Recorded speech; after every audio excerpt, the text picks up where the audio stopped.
Ini uniknya dari konsep diri. Jadi kita itu adalah yang kita pikirkan tentang kita. Seperti ini, dia adalah kucing, tapi dia melihat dirinya adalah seorang singa. Apa itu artinya? Dia kucing itu karakternya pasti sangat berbeda dengan singa kan, Mbak? Jadi apa namanya? Artinya kalau kita memikirkan diri kita adalah yang hebat, apa namanya? Itu bisa jadi itulah diri kita gitu. Walaupun bahkan sebenarnya nggak itu. Makanya banyak orang yang tidak sadar akan kehebatan dirinya sendiri, tidak sadar akan kekurangan dirinya karena dia memandang dirinya itu berbeda. Jadi kita memiliki secara psikologi dikatakan kita memiliki kekuatan merubah atau menjadikan diri kita itu apa saja, itu tergantung cara kita berpikir diri kita itu seperti apa. Kalau kita berpikir kita bodoh, kita akan jadi bodoh. Kalau kita berpikir diri kita itu rajin atau pintar, kita akan termotivasi untuk melakukan hal yang seperti itu.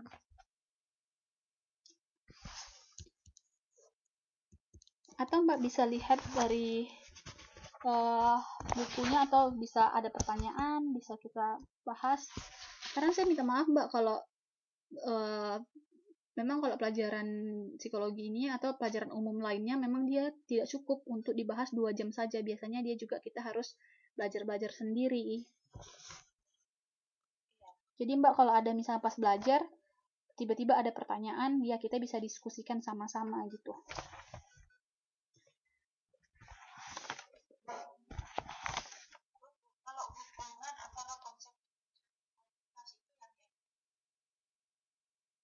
Konsep diri dan komunikasi. Cara kita melihat diri kita itu kan mempengaruhi cara kita berkomunikasi. Misalnya kita lihat aja cara berkomunikasi kan setiap orang berbeda-beda.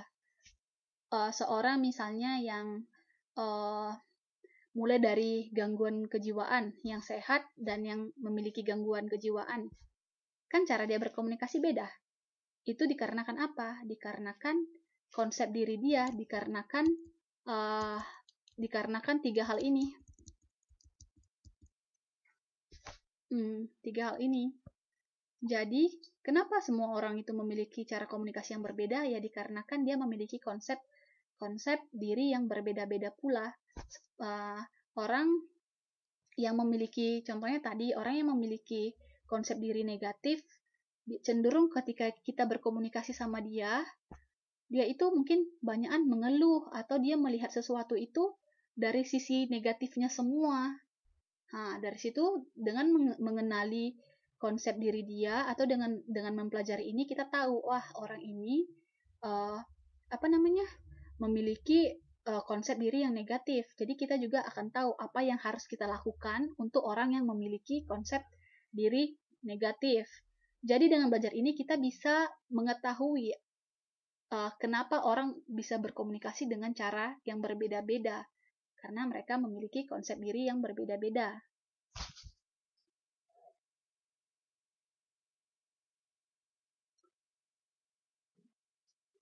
Ada pertanyaan lagi Mbak atau belum jelas?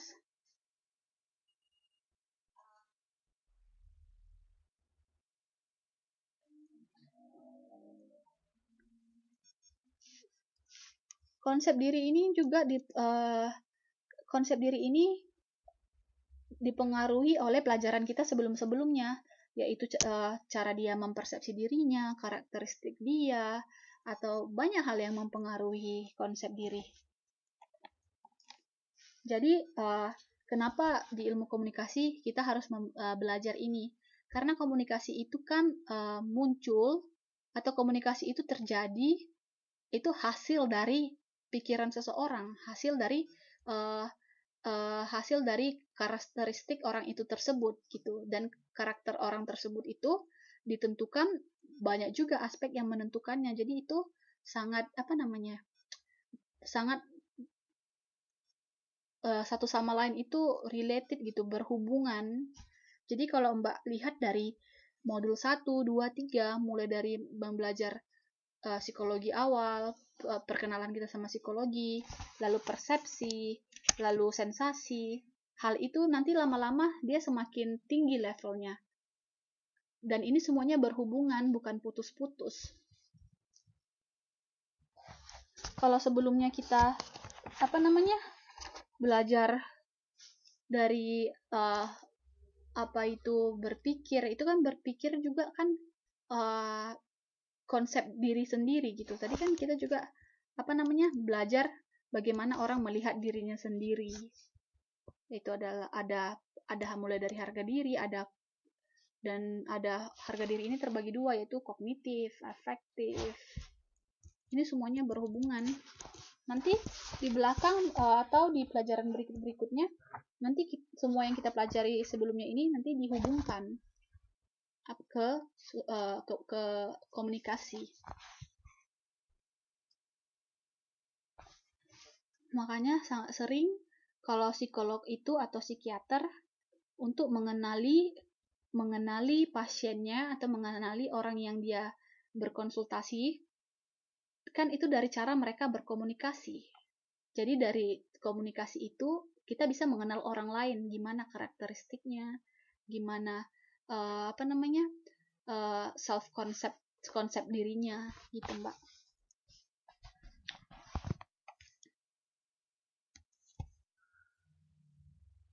Jadi ketika Mbak ngomong sama orang lain, Mbak bisa prediksi, oh orang ini memiliki konsep yang seperti ini, oh orang ini memiliki konsep yang seperti ini, gitu. Jadi kita ini sebenarnya kita sedang kembali ke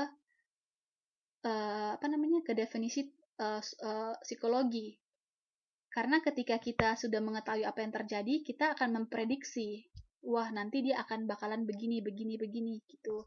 Jadi dengan mengenali teori-teorinya ini dulu, kita bisa memprediksi apa yang harus kita lakukan terhadap orang itu. Jadi ketika kita berkomunikasi dengan cerdas. Makanya kadang-kadang kita suka lihat orang, ini orang sangat pandai ya mengendalikan situasi, mengendalikan keadaan, atau dia pandai sekali membujuk orang lain atau mempengaruhi orang lain.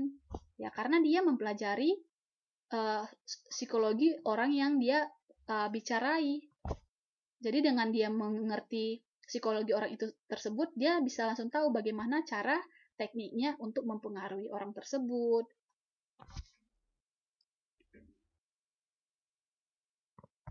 Ada pertanyaan, Mbak?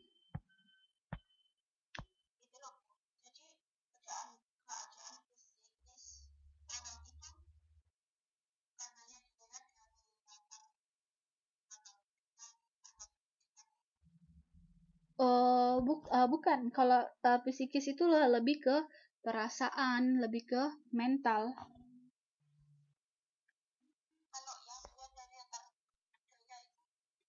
Budaya itu masuk ke sosial. Oh, maksud Mbak budaya orang itu tersebut ya? Oh, ya kalau budaya orang itu tersebut itu masuk kepada psikologisnya.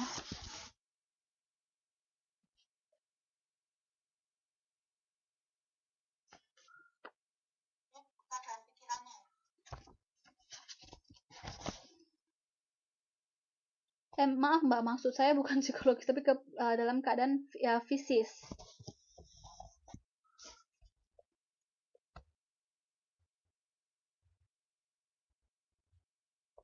Iya Mbak.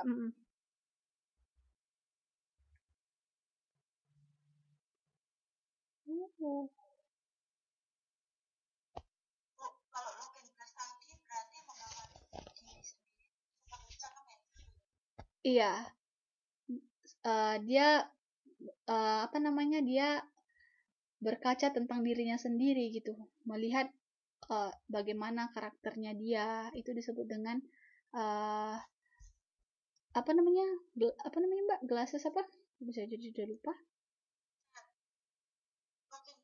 Ya, looking glass self. Dia melihat dirinya, cerminan dirinya.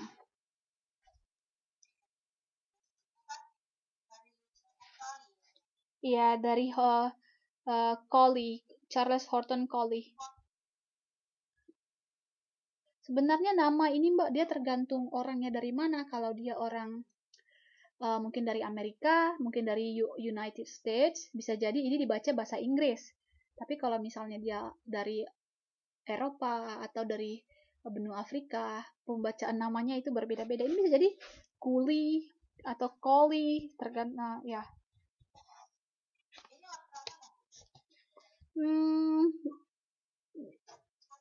Saya nggak tahu ini orang dari mana kalau karena dari ini tidak dijelaskan apa namanya latar belakang orangnya. Koli, Charles, tapi namanya seperti orang Amerika, tapi saya nggak, tapi itu tidak memastikan dia orang Amerika atau bukan. Jadi kita bisa lihat apa namanya dari daftar pustakanya.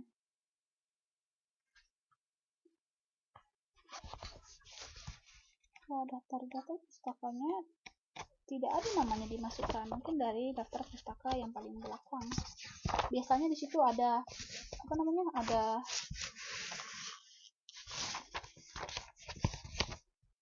tidak ada juga.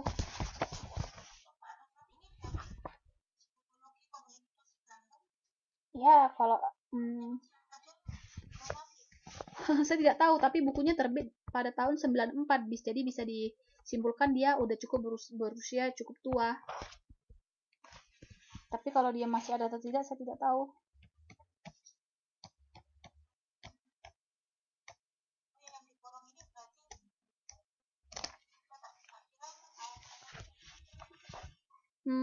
Itu tahun terbitnya buku itu, Mbak.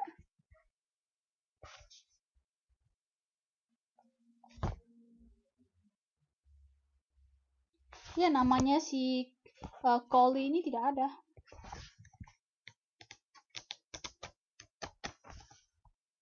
Charles Horton Oh ya. Ada pertanyaan lagi, Mbak?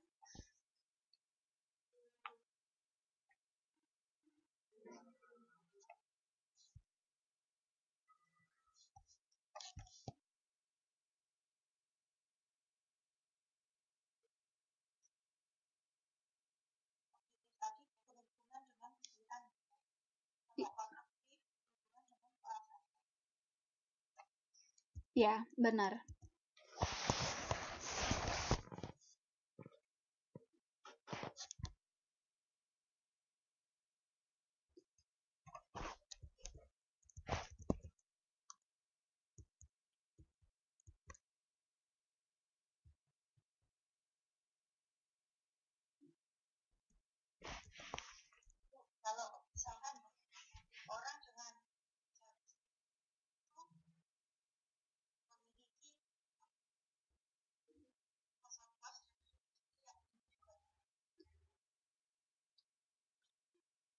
Gimana, Mbak?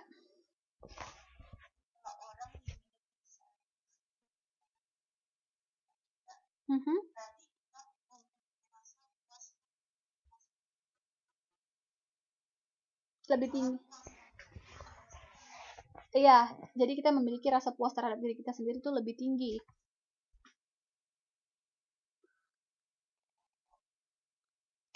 Mbak tahu kan bisa membedakan orang yang memiliki self esteem yang tinggi dan self esteem yang rendah.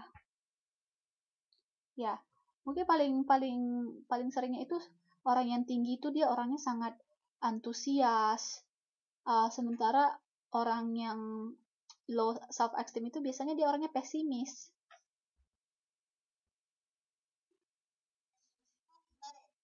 Pesimis itu dia merasa cenderung tidak mampu melakukan tidak mampu melakukan hal-hal atau suatu pekerjaan. Misalnya Mbak ujian, orang yang memiliki self esteem rendah dia tuh pesimis kayak pasti nilaiku tadi tuh rendah, pasti nilaiku jelek.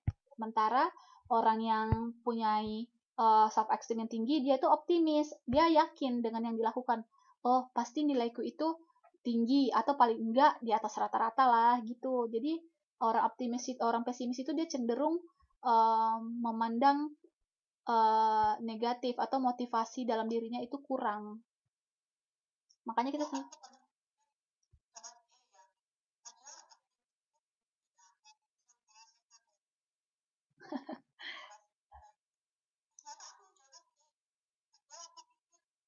hmm,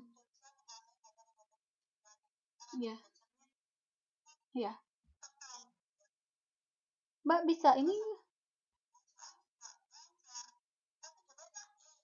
Oh, Mbak udah lapor belum atau bertanya kepada tutornya kenapa nilai saya dapat E? Mhm. Oh,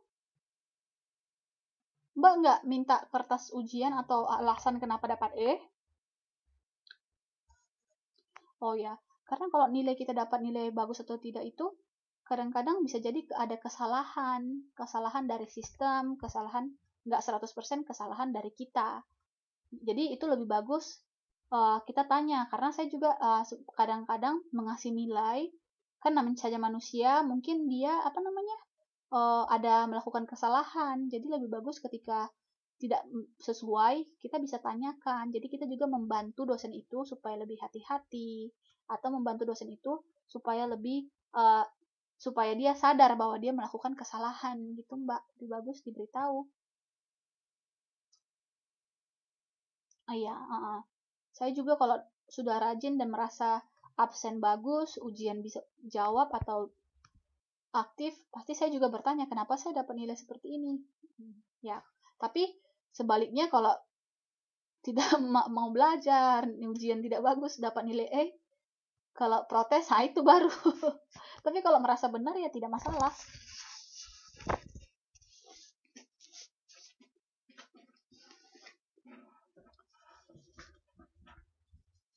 Ini waktunya udah lewat 15 menit, Mbak. Kita lanjutkan minggu depan ya. Takutnya nanti kemati lagi langsung Skype-nya. Iya, kalau ada pertanyaan boleh ditanyakan seperti tadi. Nanti kita bahas di minggu depan ya. Oke. Oke, selamat malam, Mbak.